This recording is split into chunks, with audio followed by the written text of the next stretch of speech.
აგრძელებს მაუწყებლობას საგანგებო რეჟიმში. ეთერი მინდა გავხსნა კიდევ ერთხელ წაგიკითხოთ ტელეკომპანია მაესტროს ჟურნალისტების განცხადება. ჩვენ ამ დრომდე არ გვეძლევა საშუალება სრულფასოვნად გავაგრძელოთ მუშაობა. ჩვენ მივესალმებით მოწოდებას, რომ დაიწყოს მოლაპარაკება დამფუძნებელ მამუკა ღლონსა და რუსთავის მედიის მართვის კომპანიის დამფუძნებელს ეროსი კიწმარიშვილს შორის ვეთანხმებით სტატუს quo-ს აღდგენას, თუმცა ვაკონკრეტებთ, რომ მოლაპარაკების დაწყების დროს მაესტროს ტერიტორია ეროსი კიწმარიშვილთან ერთად უნდა დატოვონ მისმა თანხმლებმა ჩვენთვის უცხო პირებმა, რადგან ჩვენთვის კატეგორიულად მიუღებელია მათი ყოფნა ტერიტორიაზე. ისინი ხელს გვიშლიან მუშაობის გაგრძელებაში, გვიზღუდავენ გადაადგილებას, ბლოკირებულია მეორე და მესამე სართულის შესასვლელი, თითოეულ ჩვენთაგანისთვის კატეგორიულად მიუღებელი ასეთ ვითარებაში მუშაობა, რადგან ჩვენი აზრით ასეთ ვითარებაში ვერ იქნება შენარჩუნებული სარედაქციო დამოუკიდებლობა და ობიექტურობა. ჩვენ კვლავ ვაპროტესტებთ ეროსი კიწმარიშვილის მხრიდან ტელეკომპანიაში შემოსვლის ფორმას, ტელეკომპანიის თანამშრომლების განთავისუფლებას და ნებისმიერ ძალადობრივ მოქმედებას თუ განცხადებას. ჩვენი სტუმარი პირველი, ვისითაც გავხსნით ეთერს, იქნება კახა კუკავა. ბატონო კახა, მოგესალმებით. გამარჯობათ. პირველ რიგში მაინტერესებს პოლიტიკურ ჭრილში როგორ შეაფასებთ იმას, რაც ხდება დღეს ტელეკომპანია მაესტროში გუშინდელი დღიდან დაწყებული. შეიჭრა ეროსი კიწმარიშვილი დილის 7 საათზე ტელეკომპანიის ტერიტორიაზე უკანონოდ, პატრულმა ეს ქმედება არ აღკვეთა, ბლოკირებულია ტელეკომპანია, არ გვაქვს მუშაობის საშუალება და თანაც კიდევ ერთი მნიშვნელოვანი მომენტი არის მცდელობა, რომ გადაიყვანონ კონფლიქტი შიდა დავაში ტელეკომპანიის დამფუძნებლებსა და მმართველ კომპანიას შორის. თუმცა მე კიდევ ერთხელ მაესტროს ჟურნალისტების სახელით მინდა ვთქვა, რომ ეს არ არის დავა, არ არის ასე, დავა არის თვითონ ტელეკომპანია მაესტროსა და ეროსი კიწმარიშვილს შორის. ანუ ჩვენ და დამფუძნებლები ამ შემთხვევაში წარმოადგენთ ერთ მხარეს. ეკა, სრულად გეთანხმები და დიდი მადლობა, ძალიან სწორი პოზიცია არის. საერთოდ ყველაფერი ახლა რაც ჩვენ კონტექსტი გააკეთებ, პირდაპირ იმეორებს იმედის ისტორიას,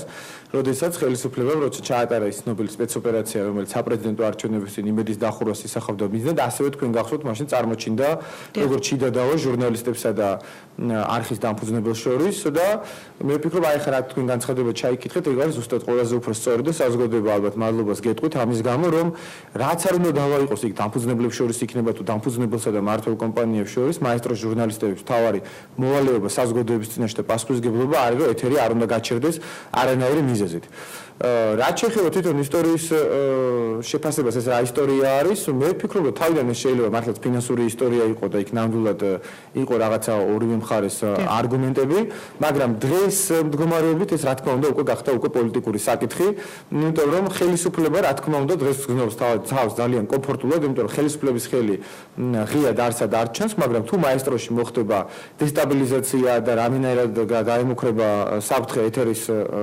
გაგრძელებას, ამით რა თქმა უნდა ხელისუფლება დარჩება ძალიან მოგებული, ამიტომ მე ვფიქრობ, რომ თუ არხის დამფუძნებლებთან დღეს რაიმე პრეტენზია შეიძლება გქონდეს, ერთადერთი რომ უფრო აქტიურად მოგვიწოდონ საზოგადოებას მხარდაჭერის სოლიდარობისკენ და თუნდაც გარკვეული, რა ვიცი, ფიზიკური მხარდაჭერისაკენ. აქვე მინდა ძალიან ცალსახად თქვა, ორაზროვანი განცხადებები ბევრი კეთდება დღეს, რომ აი მოუწოდებს დიალოგისაკენ და ორივე მხარეს კონკრეტულად უნდა ითქვას დღეს, რომ ჩვენ რა თქმა უნდა სოლიდარულები ვართ არა მარტო მაესტროს ჟურნალისტების, არამედ მაესტროს დამფუძნებლების მიმართ და ვერანაირად ვერ მივიღებთ იმ პრეტენზიებს, რომ რატომ მოიყვანეს ეროსი კიწმარიშვილი ეთერში, იმიტომ რომ გვახსოვს ჩვენ ეს გასართობი არხი რომ გამختارიყო სიტყვის თავისუფლების თავარი გარანტი ლარს აგროვებდა მამუკა ღლონტი, არ ვიცი ხან Facebook-ზე და ხან რეკლამები გადიოდა და მაშინ დღეს ვინც პრეტენზიებს გამოთხოვს, მაინც და მაინც თავი არ მოუკვლიათ იქ. თანხის გადახდით. ამიტომ ეს გვესმის, რომ იყო რაღაცა იძულებითი ნაბიჯი, რომელზეც არხის ხელმძღვანელობა წავიდა, რომ ეროსი კიწმარიშვილი არ იყო თანაც ბატონო კახა მაშინ პოლიტიკაში. არა, მე ეროსის განსჯას არ შეუდგები და მე არ ვამბობ, ხა ამ შემთხვევაში არხის ეროსის შეიძლება დაუფასდეს ის არ ვიცი, მე ხა არ ვარ ეს ჩახედული, მაგრამ შეიძლება მანაც გააკეთა ძალიან ბევრი რამე. დღეს მაესტრო რომ არის წამყვანი ქართული არხი, ნომერ პირველი ქართული არხი, ეხლა 3 წლის წინ და 4 წლის წინ ჩვენ გვახსოვს რა იყო მაესტრო ახლად ფეხადგმული სტუდია და ის რომ ესეთ დღემდე მოვიდა, ეხლა ამის თქმა, ეხლა რომ ამკავლოდისთვის რომ არა ჯობდა თურმე რომ იქ ყოფილიყო ის ფორმატი მახსოვს იქაც დავდიოდი შეიძლება წერეთელზე რაც იყო, ამ პრეტენზიებს ვერ მივიღებთ, იმიტომ რომ როცა არაფერს არ აკეთებ, ადვილი არის რომ არაფერი შეცდომა არ დაუშვა და როცა პასუხისმგებლობები გიწევს ხანდახან თეორიკ ნაბიჯებზე წასვლას. დღეს არის ის ვითარება, რომ არხს დღესაც ჭირდება სხვათა შორის ფინანსური უზრუნველყოფა და მარტო ენთუზიაზმზე ეს არხი ვერ იმუშავებს, ამიტომ თუ იმას რაიმე მხარდაჭერა შეუძლია, ჯობია ამაზე ვიფიქროთ, როგორ უნდა იარსებოს მაესტრომ მინიმუმ იმ პერიოდამდე და ეს პერიოდი მინიმუმ 2 წელი გაგრძელდება, ვიდრე ხელისუფლება არ შექმნის იმის თავისუფლებას, რომ რომ არ ხმა რეკლამებით იმუშაოს. დღეს მაესტრო ხვალ ზეგ საპარლამენტო და საპრეზიდენტო არჩევნებამდე რეკლამებით ვერ იმუშავებს, ეს არის რეალობა და ამას თვალი უნდა გაუსწოროთ. ბატონო კახა, თქვენ თვითონ პირდაპირ ხელისუფლების ხელი არ ჩანს, თუმცა მოდით რამდენიმე დეტალზე. ღიად არ ჩანს ვიზუალურად. რამდენიმე დეტალზე გავამახვილოთ ყურადღება. და შეძლებთ თუ არა ხელისუფლების ხელი სწორედ აი ამ დეტალებში დანახვას. პირველი, ანუ ძალადობრივი გზით შეჭრა სხვის ტერიტორიაზე, სხვის საკუთრებაზე. მეორე,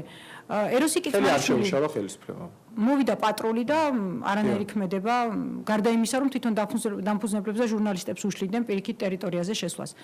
პრობლემა მეორე, ეროსი კიცმარიშვილი აცხადებს, რომ მან გაანთავისუფლა გენერალური დირექტორი თანამდებობიდან. მაშინ, როდესაც ამის უფლება მას არ აქვს იურიდიულად და ეს თქვენ ჩემზე კარგად მოგეხსენებათ,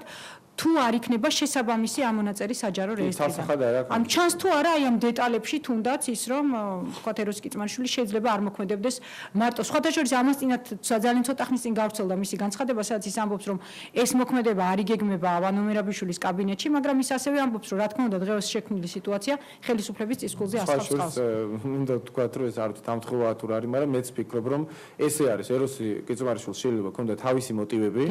რატომაც ეს ნაბიჯი გადადგა და ყველა ხვდებით, რომ ეს დაკავშირებული იყო იქ შიგნით ფინანსურ საკითხებთან, მაგრამ ის რომ დღეს ამით ცალსახად სარგებლობს ხელისუფლება, ამაზე ორი აზრი არ არის. ამიტომ სხვა შორის იმედის ისტორიას თავიდან რაც დაიწყო იქ შეიძლება ეს თავიდან არ იყო ხელისუფლების მიერ დაგეგმილი, რომ ასე უნდა დაწყებულიყო, მაგრამ როდესაც ხელისუფლებამ ნახა, რომ შესაძლებელი იყო ჟურნალისტებსა და პატრაკაციშვილის მენეჯმენტ შორის კონფლიქტის შეტანა, რა თქმა უნდა, მე ვიცით გივით არგამაძე როგორ დადიოდა თავის იმის ჟურნალისტ და როგორ შეიკერა ეგ ოპერაცია. ამიტომ დღეს მე ვფიქრობ, უმთავრესი არის, რომ არა ის, რომ ეხა 2 წლის წინ არ გააკეთან ღლონტმა ამაზე დღეს არის მაესტრო გადასარჩენი, იმიტომ პირდაპირ გეტყვით ზოგიერთი სხვა მედია საშუალების გასაგონადას, რომ თუ დღეს ვინ მაუწყებლობს მაესტროს გარანტიით, იმიტომ რომ არ იქნება მაესტრო, მაშინ სხვა არხებზე ზეწოლასაც ექნება ფასი და თუ დღეს სხვა აძლევენ თავისუფლად მაუწყებლობის საშუალებას, იმიტომ რომ არსებობს მაესტრო და 26 მაისით ვნახეთ ჩვენ, როდესაც ესე იგი რეალურად რომელ არხზე გადიოდა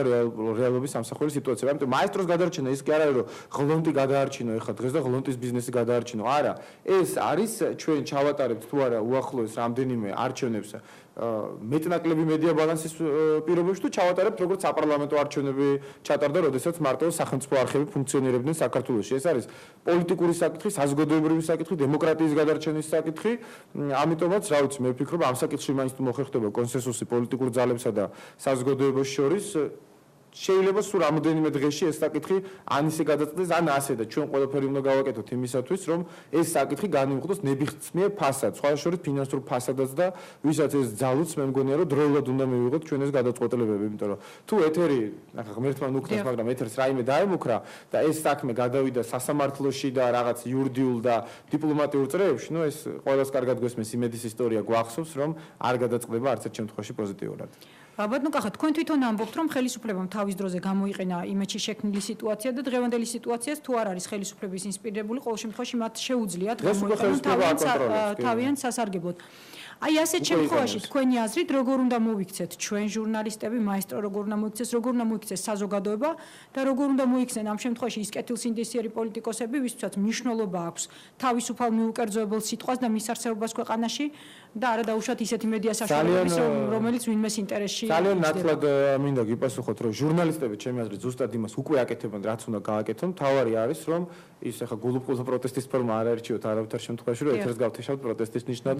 მთავარი ამოცანა არის, რომ ეთერი უნდა დარჩეს. რაც შეეხება პოლიტიკოსებს, მე ვფიქრობ, პოლიტიკოსებმა უნდა ავიღოთ ჩვენ თავზე ის პასუხისგებლობა, რაც შეიძლება არხის დამფუძნებლებმა თავზე ვერ აიღონ და თუნდაც არ ვიცი ამას დემონსტრაციის ფორმა იქნება თუ რა ფორმა იქნება, მაგრამ გათავისუფლდეს ფიზიკურად არხის ტერიტორია, რის შემდეგაც რა თქმა უნდა ჩვენ დავტოვებს და პირველ სართულზე არ გავმაგრდებით, უნდა მოხდეს დღეს ფიზიკურად არხის ტერიტორიის დაცლა და ეს პასუხისგებლობა, იმიტომ რომ ყველას კარგად გვესმის, რომ ამას მე შეიძლება სხვა რო გააკეთოს რაღაც სხვა ტიპის სამართლებრივი გაგრძელება მოხდეს და პოლიტიკოსებს მეტი იმუნიტეტი გვაქვს ამ შემთხვევაში. უნდა ავიღოთ ჩვენ ჩემთავზე. მე ამისათვის მზად ვარ, რა ვიცი, მექნება კონსულტაციები ჩვენს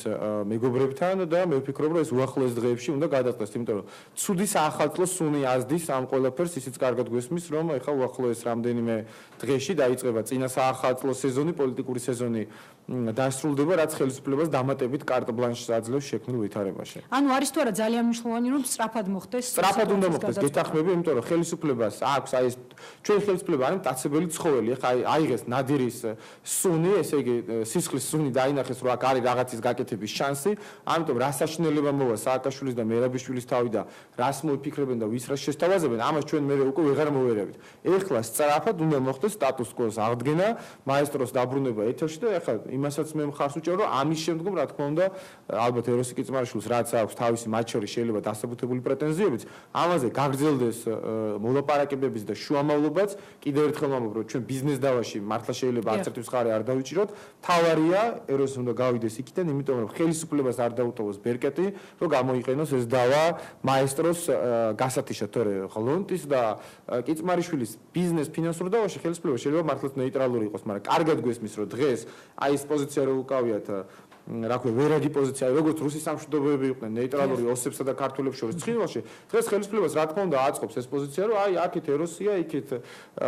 დამფუძნებლების მხარე არის და ნუ ჩვენ შუაში ვდგავართ შუაში დგომა ნიშნავს ამ შემთხვევაში რა თქმა უნდა არხის წინააღმდეგ დგომას იმიტომ რომ არ ვიცი ხარ ამდენ ხანს მოახერხებთ იქ რომ მამუკაღლონს პარკით გავგზავნოთ რა ვიცი საჭმელი და მასალები და ბევრი სხვა რაღაცეები ამიტომ ხა ეროსისაც მინდა რა ვიცი ჩემი თხოვნა არ არის ალბათ მისთვის გადამწყვეტი მაგრამ არა მარტო თხოვნა არამედ ნებისმიერ ფასად არხი უნდა გათავისუფლდეს გარეშე პირებისგან ძალიან დიდი მადლობა კახაკუკავა იყო ჩვენი სტუმარი მე ცოტა ხნით გემშვიდობებით თია სიჭინავა თავის სტუმრებთან ერთად დაბრუნდება ეთერში